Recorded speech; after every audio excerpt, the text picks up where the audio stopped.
China town में निजी जासूस वॉल्टर ने नोटिस किया कि उसकी पैरवी की जा रही है। वो तेजी से चलना शुरू कर देता है और जाने से पहले एक पैकेज मेल बॉक्स में डाल देता है। बदकिस्मती से जैसे ही वो सड़क पर पहुंचा, वो एक वैन से टकरा गया। वॉल्टर जमीन पर खून बह रहा है जबकि वैन चलती है। हवाई में बहरिए के कमांडर जेम्स एक पूल में अपनी टीम को तरबियत दे रहे हैं। कोई भी जितनी देर तक पानी के अंदर नहीं रह सकता, इसलिए वो उन्हें डांटने के लिए बाहर निकल आता है। एक सिपाही ने उसे बताया कि उसके पास पुलिस की तरफ से एक अहम कॉल है। चंद लम्हों बाद जेम्स मॉर्ग में अपने वालिद की लाश को देख रहा है। उसे बताया गया है कि वॉल्टर को एक छुपे हुए नशे में मारा गया था, लेकिन जेम्स कोई जज्बात जाहिर नहीं करता है। इसके बाद जेम्स घर जाता है और अपने खानदान के लिए रात का खाना तैयार करना शुरू कर देता है। जब इसकी बीवी एला इसके दान के बारे में पूछती है तो वो इसे तरबियत के बारे में बताता है और इत्तेफाक से वॉल्टर की मौत का जिक्र करता है। इसे वालिद के बजाय अपने नाम से पुकारता है। एला का जिक्र है कि इसके भाई को इत्तला दी जाए, ताहम जेम्स इसे याद दिलाते हैं कि उन्होंने बरसों से बात नहीं की है और इसका भाई इसकी कॉल नहीं उठाएगा। ओक्लाहोमा में जेम्स के सौतेले भाई जॉनी ने अपनी गर्लफ्रेंड वैलेंटीना को अपनी चीजें पैक करते हुए पाया, चूंकि वो जाना चाहती है। आज इसकी मौसीकी की सालगिरह है और जॉनी भूल गया है, जो फाइनल स्ट्रॉ है। जॉनी हमेशा बेवकूफ़ बनाता है और किसी भी चीज़ को संजीदगी से नहीं लेता, इसलिए वैलेंटीना के पास काफ़ी है। जॉनी माफ़ी मांगता है और कसम खाता है कि वो बेहतर करेगा, तो वैलेंटीना ने इसे बोसा दिया। ताहम वो इसे थप्पड़ भी मारती है और बहरहाल वहां से चली जाती है। एक अफसुर्दा जैनी अगले चंद घंटे म्यूजिक को भूलने के लिए पीने में गुजारता है। इस वक्त इसे एला का फोन आता है, जो इसे वॉल्टर की मौत की इत्तला देता है और इसे बताता है कि जास कल है। जैनी को शिरकत करने में कोई दिलचस्पी नहीं है और इसे पुलिस के काम के बारे में बताते हुए बाथरूम जाता है। अचानक दो आदमी इसके पीछे नमूदार हुए और इसकी गर्दन पर छुरी रख दी। जब जैनी उनकी तरफ देखने के लिए मुड़ता है तो वो गलती से उनके जूतों पर पेशाब करता है। ये लोग वो पैकेज चाहते हैं जो वॉल्टर ने भेजा था, लेकिन जैनी को अंदाजा नहीं है कि वो किसके बारे में बात कर रहे हैं और वजाहत करते हैं कि इसने म्यूजिक ने वॉल्टर को बचपनों से नहीं देखा। ये लोग इसे अपना याकूजी साबित करने के लिए अपने टेटो दिखाते हैं और पैकेज ना मिलने पर इसे जान से मारने की धमकी देते हैं। जानी सिर्फ उन पर हमला करने के लिए अपनी जान की भीख मांगने का ड्रामा करता है। उसने लड़कों को अपने बाथरूम के इर्द गिर्द फेंक दिया और दरवाजे समेत कई चीजों को तबाह कर दिया। एक तीसरा आदमी अंदर आता है और गोली चलाता है, लिहाजा जानी को कवर लेना पड़ता है। इसके बाद पहले हमलावरों में से एक जागता है तो जानी उसे दरवाजे पर फेंक देता है और उसे धकेल कर शूटर को भी फंसाने के लिए उसे लकड़ी से घुसा देता है। फिर जानी फर्नीचर को बतौर हथियार इस्तेमाल करना शुरू कर देता है और शराब पीने के लिए वक्फा भी लेता है। लड़ाई थोड़ी देर तक जारी रहती है और जानी दो आदमियों को नॉकआउट करने का इंतजाम करता है। आखिरी शख्स अपनी माँ का मज़ार ढूंढता है और उसे तबाह कर देता है, तो जानी ने एक ग्रेटर पकड़ा और उसे बेदर्दी से लड़के के बाजू पर फिसला दिया। फिर वो मेज पर उस आदमी का सर मारता है और उसे पीछे से घूंसा मारता है, उसके दांत निकाल देता है। इसी मेज पर उसे वैलेंटीना का एक नोट मिला जिसमें लिखा है, शुक्रिया कुछ नहीं। हुजूम मजीद के लिए वापस आ जाते हैं और जानी तकरीबन दम घुटने से हलाक हो जाता है, लेकिन उसने आदमी को शीशे के टुकड़ों पर फेंक कर उसे मार डाला। इसके बाद जानी अपनी माँ की तस्वीर अपने छोटे के साथ उठाता है। इसके पीछे छिपा हुआ है वॉल्टर और जॉन उसकी तौहीन करता है। अगले दिन जनाजे के वक्त जेम्स ने देखा कि जाकूजा और सिंडिकेट गैंग दोनों आ गए हैं। वो जानी की आमद से भी हैरान हुआ और वो फौरन ही एक दूसरे पर बहस और तौहीन करने लगते हैं, तो पादरी को उन्हें डांटना पड़ता है।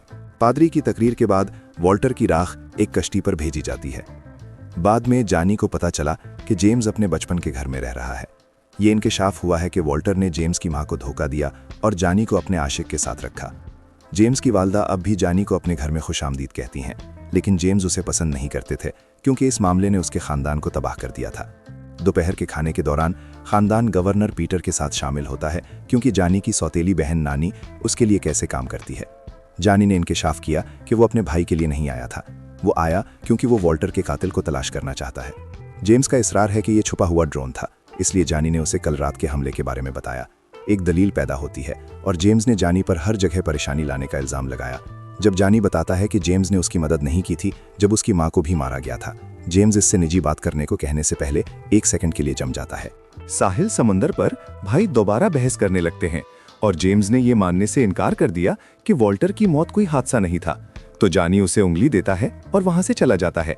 एक बार में जानी अपने पुराने दोस्त अलकाई से टकरा जाता है, जो सिंडिकेट गैंग से ताल्लुक रखता है। अकाई के बॉस मिस्टर के जानी से मिलना चाहते हैं, लेकिन उन्हें कोई दिलचस्पी नहीं है। अचानक वो बीमार महसूस करने लगता है और बाहर निकल जाता है जब उसे मालूम होता है कि अलकाई ने उसके मशरूब में सुकून आवर दवा डाली है। कुछ लम्हों बाद जानी मिस्टर के साथ एक कमरे में जागता है, जो बताता है कि जानी ने माजी में अपने बहुत से आदमियों को तकलीफ दी थी। जानी का कहना है कि उसने ऐसा इसलिए किया क्योंकि सिंडिकेट ने उसकी मां को मार डाला। माँ मिस्टर की ने जानी से हवाई छोड़ने को कहा, लेकिन उसने इनकार कर दिया, तो उसने उसे एक मेज पर फेंक दिया और जानी की गर्दन पर उसका इब्तिदाइया तराशा। वो उसे छोड़ने के लिए 7 दिन का वक्त देता है, वरना वो उसे मार डालेंगे। दरे असना जेम्स जासूस रेनार्ड से मिलने जाता है और वॉल्टर की रिपोर्ट तलब करता है। रेनार्ड ने उसे बताया कि वो देखने के लिए आज़ाद है, लेकिन कोई मुफीद मालूमात नहीं है। हादसा एक ऐसे इलाके में पेश आया जहां लोग पुलिस से बात नहीं करेंगे और सिर्फ कैमरा टूट गया था। पुलिस को यकीन है कि ये छुपा हुआ ड्रोन था, इसलिए कोई भी इस मामले की तफ्तीश नहीं कर रहा है। फिर जेम्स को स्टेशन से वॉल्टर का सामान मिलता है। अल्फाज की एक अजीब फहरिस्त के साथ टिकट के साथ एक चाकू और एक बटवा है। इसी वक्त जानी वॉल्टर के घर में दाखिल होता है। उसे मेज पर एक बंदूक मिलती है और उसे रखने का फैसला करता है। अचानक कोई और अपार्टमेंट में दाखिल होता है तो जानी दूसरे कमरे में छिप जाता है। कमरा पैका मेज पर कागजात तलाश करना शुरू कर देता है और जानी उसे हैरत से पकड़ने की कोशिश करता है, लेकिन पा उस पर एक प्लेट फेंककर भाग जाता है। वो छतों और कारों के एक गुच्छे पर छलांग लगाकर जमीन पर उतरता है, लेकिन जब वो मरकजी सड़क पर पहुंचता है तो जानी एक मक्के से उसका इंतजार कर रहा होता है। फिर जानी पा को एक बार में ले जाता है और वजाहत का मुतालबा करता है। एक पा का कहना है कि उसने वॉल्टर के लिए काम किया, जो उसके लिए बाप की तरह था। वॉल्टर के बहुत से दुश्मन थे जो उसे मरना चाहते थे और उसकी आखिरी नौकरी एक केटरिंग कंपनी में थी। पा ने उनके लिए एक वेटर होने का बहाना किया, लेकिन उसे ये समझ नहीं आया कि वॉल्टर ने उसे ये काम क्यों दिया। जानी ने ऐलान किया कि पा अब उसके लिए काम करेगा और उसे जगह पर रखने के लिए पा की टूटी हुई नाक को दर्दनाक तरीके से निचोड़ता है। जेम्स के पास वापस वो जगह वकुआ पर आया है और सड़क पर टायर के निशानात का मुताला करता है। उसके बाद उसे एक बालिग दुकान में कैमरा नजर आता है, तो वो अंदर जाता है और सिक्योरिटी फुटेज देखने के बदले रकम की पेशकश करने की कोशिश करता है। जब मालिक इनकार करता है तो जेम्स क्लर्क पर हमला करता है और उसके छेदों को चीर देता है। बाद में जानी और पा वॉल्टर की जगह वापस आते हैं और एक सर्फिंग बोर्ड तलाश करते हैं। पा कहते हैं कि वॉल्टर ने सर्फ नहीं किया और जानी ने नोटिस किया कि फिन गलत है। जब वो उसे खींचता है तो कुछ ब्लूप्रिंट छुपे हुए डिब्बे से गिरते हैं।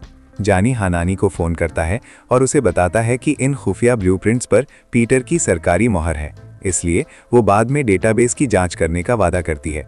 जब पा जाने की कोशिश करता है तो वो अचानक सामने वाले दरवाजे से टकरा जाता है। जेम्स अपनी बंदूक निकालकर अपार्टमेंट में दाखिल हुआ तो जानी ने भी अपना हथियार निकाल लिया। उन्हें एहसास हुआ कि वो दोनों इस केस पर काम कर रहे हैं, इसलिए उन्होंने अपनी बंदूकें हटा दी। और जेम्स स्टोर से सिक्योरिटी फुटेज के साथ एक फ्लैश ड्राइव जाहिर करता है। जब वो उसे देखते हैं, उन्होंने देखा कि वैन में लाइसेंस प्लेट नहीं है। ड्राइवर कभी नहीं झुकता, इसलिए जानी सोचता है कि ये जानबूझकर लग रहा है, लेकिन जेम्स अब भी मजीद सबूत चाहते हैं। भाइयों के कार में जाने से पहले जानी वॉल्टर की आखिरी नौकरी से केटरिंग कंपनी के बारे में मालूमात हासिल करने के लिए पैक को भेजता है। जब वो गाड़ी चलाते हैं तो वो बहस करते हैं, इसलिए वो कोने के आसपास गाड़ी नहीं देखते और वो गिरकर तबाह हो जाते हैं। ये बड़ी कार उनको सड़क पर धकेलती रहती है, जिसकी वजह से दूसरी गाड़ियां भी हादसे का शिकार होती हैं। इसके बाद कार में मौजूद कुछ लोग फायर खोल देते हैं, तो जानी गलती से कुछ रेस्तोरां की मेज़ों से टकराने के लिए रफ्तार बढ़ाता है। गाड़ियां आपस में फंसी हुई हैं, इसलिए भाई नहीं जा सकते। जानी दुश्मन की गाड़ी को गोली मारने की कोशिश करता है, लेकिन उसकी खिड़की